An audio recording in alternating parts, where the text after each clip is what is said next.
Hi and welcome to my channel, the rocket scientist that review Lego classic space sets from the time period 1978 to 1987.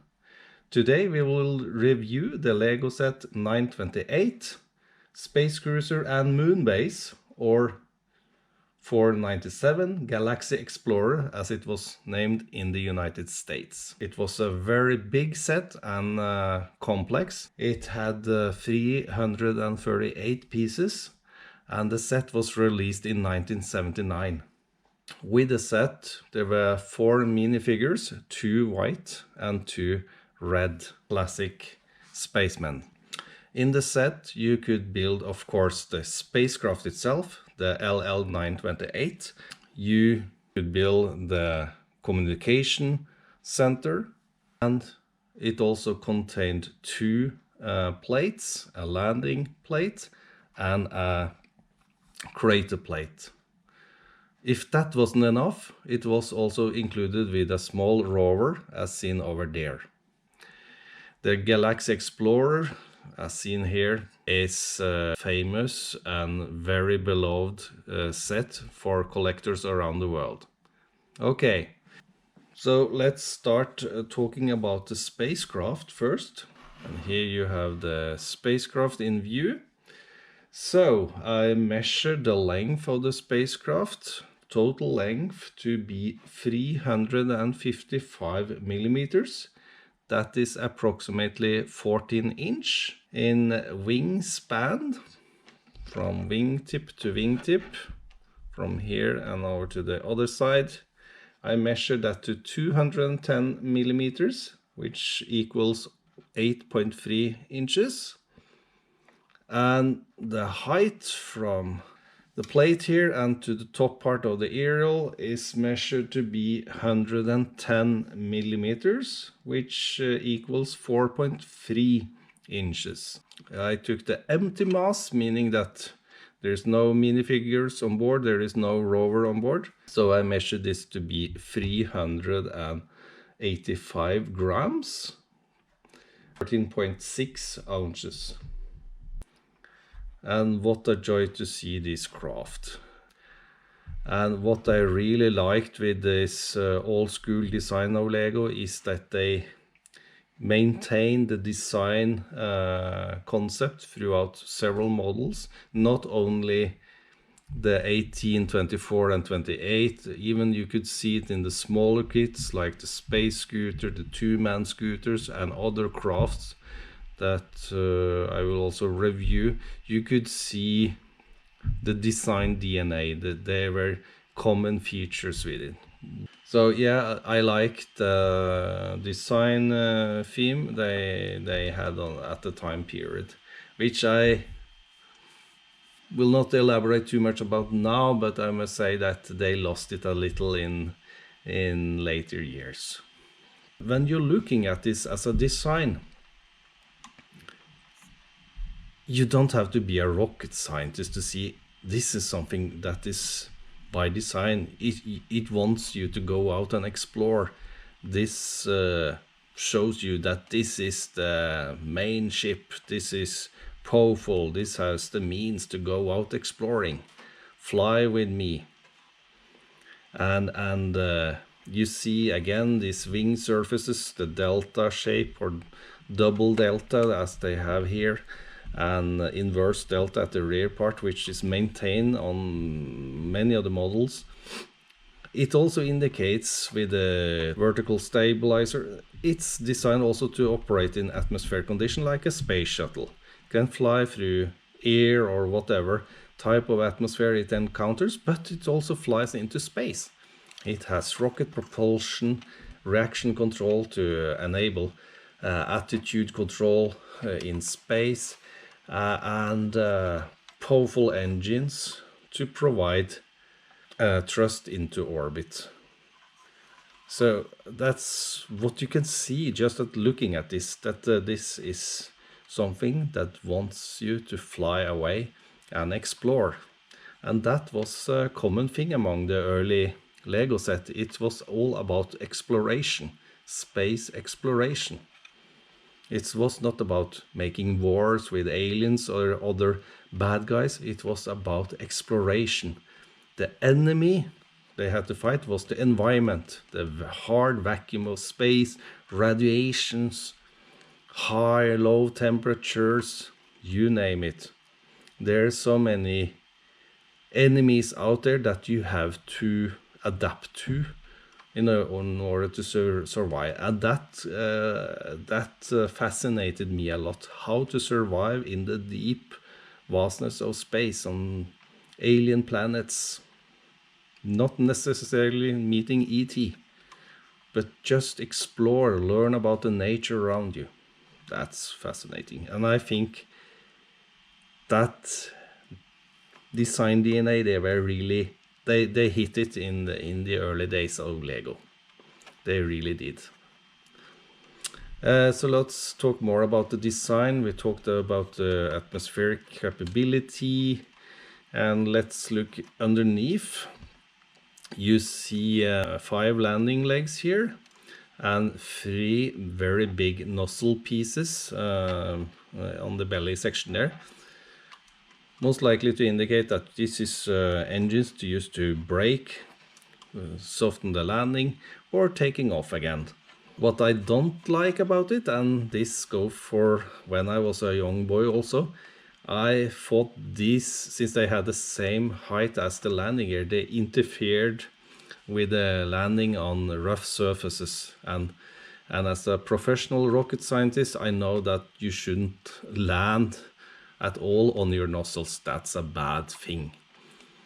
But as I recently discovered with the 918 model was that if I removed, they didn't have this big one, but they had a smaller cylindrical piece representing an engine. If I removed it and tried to squeeze in an astronaut inside the cabin, it was very easy to pull him through the floor. So it can be that in order to ensure strength and support on these plates while enabling the child to push things in here, that's why they have made it like this. But professionally you would never do it like this. Well, it's still hard again to see clearly, but you have 2 computer screen and the control console here with the gray background color, the steering wheel of course, and room for at least 2 astronauts, maybe a third one also. I haven't tried, but at least 2 you will get inside there. And again, very nice roof with this color as they had on the other smaller model as well. Yeah, printed logo, printed side information numbering on the ship, printed space logo here on the side, and really nice. And they had more black and yellow stripes on the wings, and even some sloped pieces here, which adds in a nice detail on the model here. Going further back, you have these nice red transparent cylinders there indicating blinking lights, which are nice detail, and then navigation lights there. And of course these 2 rocket motors on pylons on the wing, upper part of the wing, which looks nice. 2 aerials there, communication antennas. And then you have a compartment here. You have another windscreen, a third one actually. Then you have a small door on the side here, which you can open. And you also have this printed grill or radiator outlet here, which is really nice. And again, this arrow brick printed as they had on the space cruiser, and reaction control thrusters as we have seen in many models. Coming at the rear part, you see the rear nozzles for the rocket engines. So this has 4 rocket boosters compared to 2 on the previous one and 1 on the first one. And now for an interesting part. is that you can open up by removing this tile there, and then you can open up like this, and then you see you have a loading compartment for roll in your rover, for example. Then you can lift up the ramp here, and then you can close him. So here you see the communication house, or what I should call this. It's in blue, of course, with the space logo on the side.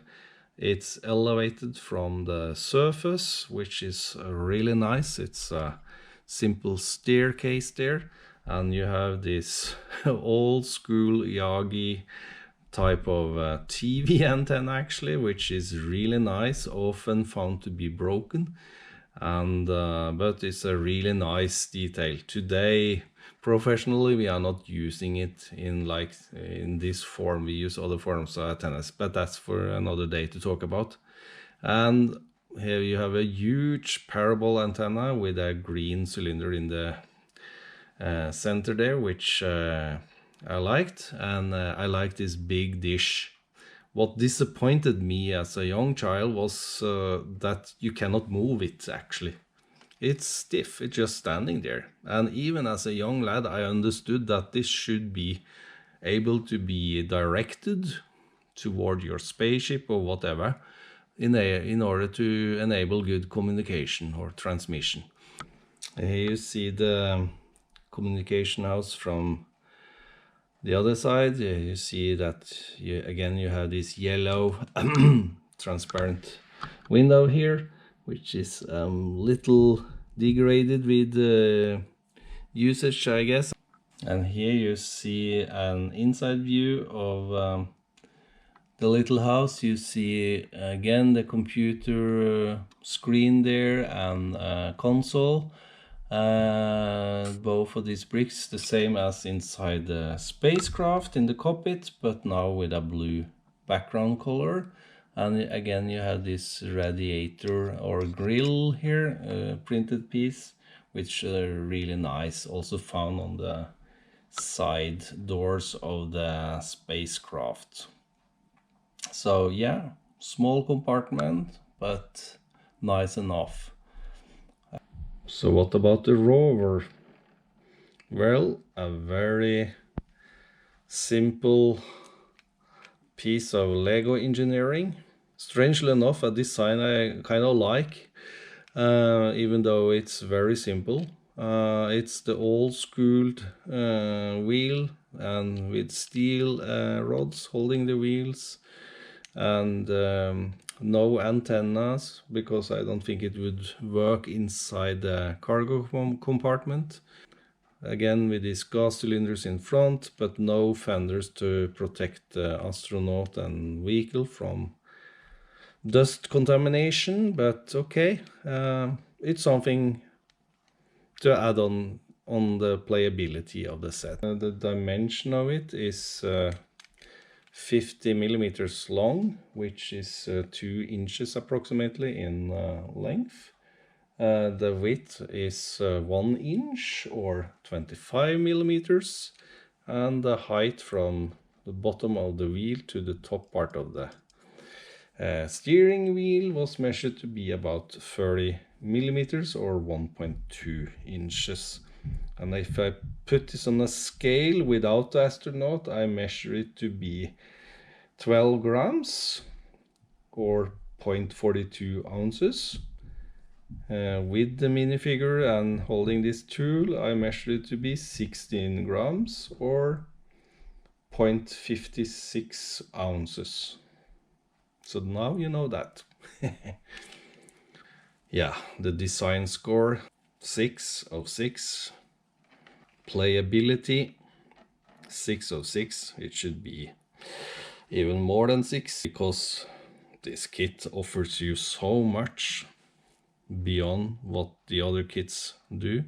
So yeah, nostalgia 6, of course. I got this as a Christmas gift from Santa Claus back in 1979. In respect to engineering realism, I will not talk too much about that in this review, and just say I will give it a 5, as I did for the Space Cruiser, the 924 and the 918. They both got the same score in respect to engineering realism. Finally, I will talk about instructions. I don't have the original instructions, so I just have the printout of the American version, which is 497 here, Galaxy Explorer it says. But I guess they are very similar in construction. I don't know, have never heard that they are any different other than the name and code.